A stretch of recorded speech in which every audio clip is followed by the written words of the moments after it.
புரியுதா? இங்கே ஒரு கூட்டம் இஸ்லாத்தின் பெயரால் தவறாக பிரச்சாரம் பண்ணுறாங்க, ஒரு கூட்டம் வந்து இஸ்லாத்தின் பெயரால் சத்திய பிரச்சாரம் பண்ணுது. இது புரிஞ்சிருச்சுன்னா நீ மதீனாவாசி. நீ வந்து நபியுடைய அன்சாரிகளில் ஒருத்தனா நீ மாறியே ஆகணும். நீ வந்து உன்னுடைய உனக்கு என்ன சோர்ஸு இருக்கோ, உனக்கு என்ன ஆப்ஷன் கிடைக்குதோ, அந்த தீன் பணியில் உன்னுடைய கான்ட்ரிபியூஷன் ஒன்றுது கண்டிப்பாக 100% டெடிகேஷனோட. வண்டி கிடைக்கலன்னு திரும்பி அவங்க அழுதுட்டு போனாங்கல்ல, அந்த அளவுக்கு. ஏன்னா நான் போனேன், எங்கள் ஊரில் ஒரு ஜமாத்து கிடைக்கல, எங்கள் ஊரில் பிரச்சாரம் நடக்க எதுவும் கிடைக்கல, அதனால் நான் எதுலையுமே நான் செய்யாமல் இருந்தேன். புரியுதா? அந்த சுச்சுவேஷன். இப்போ வண்டி கிடைக்காதவங்க யார்? இப்போ அப்படியே கற்பனை பண்ணி பாருங்கள், ஒரு 50-60 வருஷம் பின்னாடி நம்ம இருக்கோம், வெள்ளைக்காரன் ஆட்சி, மௌலானா மௌலவி தாவா பண்ணிகிட்ருக்காரு, ஒரு பக்கம் அழைப்பு கொடுக்குறாரு, ஒரு பக்கம் இஸ்லாமி ஜமா என்னது, ஒரு பக்கம் முஸ்லீம் லீக்கு முகமது அலி ஜின்னா கூப்பிட்றாரு. இப்போ என்ன பண்ணணும்? நம்ம மேலே கடமை என்ன?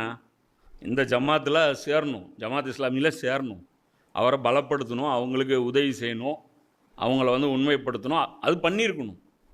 அதான் வேலை.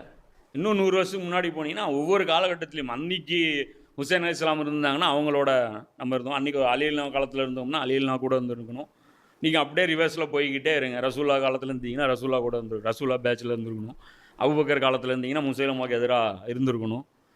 உமர் அலியோட காலத்தில் இருந்தீங்கன்னா பாரசீகத்துக்கும் ரோமுக்கும் எதிராக நீங்கள் இருந்திருக்கணும். உஸ்மான் அலியோட காலத்தில் இருந்தீங்கன்னா கலகக்காரர்களுக்கு எதிராக நீங்கள் இருந்துருக்கணும். எல்லாமே எல்லா காலகட்டத்திலுமே நீங்கள் வந்து அப்படியே உங்களுடைய ஸ்டேட்டஸ் வந்து நம்ம வந்து ஃபிட் பண்ணி நம்மளே ஃபிட் பண்ணிக்க வேண்டியது. அதுதான் அல்ல சொல்கிறான். இந்த அழகிய கடன் என்ன வேலை நீ தான்ப்பா முடிவு பண்ணணும். உன் சிச்சுவேஷன் உனக்கு சொல்லி தரும். இப்போ நீ வந்து இப்போ உட்காந்துட்டு இருக்கிற, நீங்கள் பார்த்துட்டு இருக்கிற ஒவ்வொரு தொழிலும் அல்லாவும் அல்லாவுடைய ரசூலும் வந்து உங்களுக்கு பாடம் நடத்தி தான் நீங்கள் சம்பாரிச்சிட்டு இருக்கிறீங்களா? இப்போ நீங்கள் வாங்கி போட்ட லேண்டு அந்த இடத்துல வாங்கலாமா வாங்கலேன்னு என்ன என்கொயரி பண்ணீங்க? ஈஸிலாம் போட்டு எத்தனைக்கு என்ன நானாவது பரவாயில்ல, ஒருத்தன் போட்டான் பாரு, தாய் பத்திரம் கொடு, தந்தை பத்திரம் கொடு, பேரம் பத்திரம் கொடு, பாட்டி பத்திரம் கொடு. அப்போ தான் நினச்சேன், டே எத்தனைடா இருக்குது.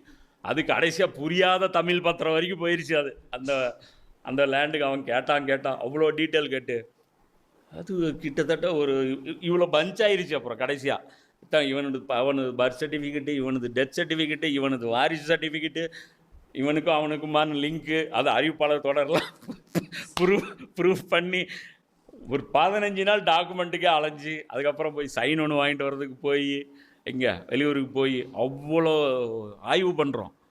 இங்கே நம்ம குரானில் வந்து நாம் யார், நம்ம எந்த இடத்துல வருவோம், நம்ம யார், மதீனாவாசியா, முஹாஜிரா, அன்சாரியா அல்லது அந்த கிராமவாசியா,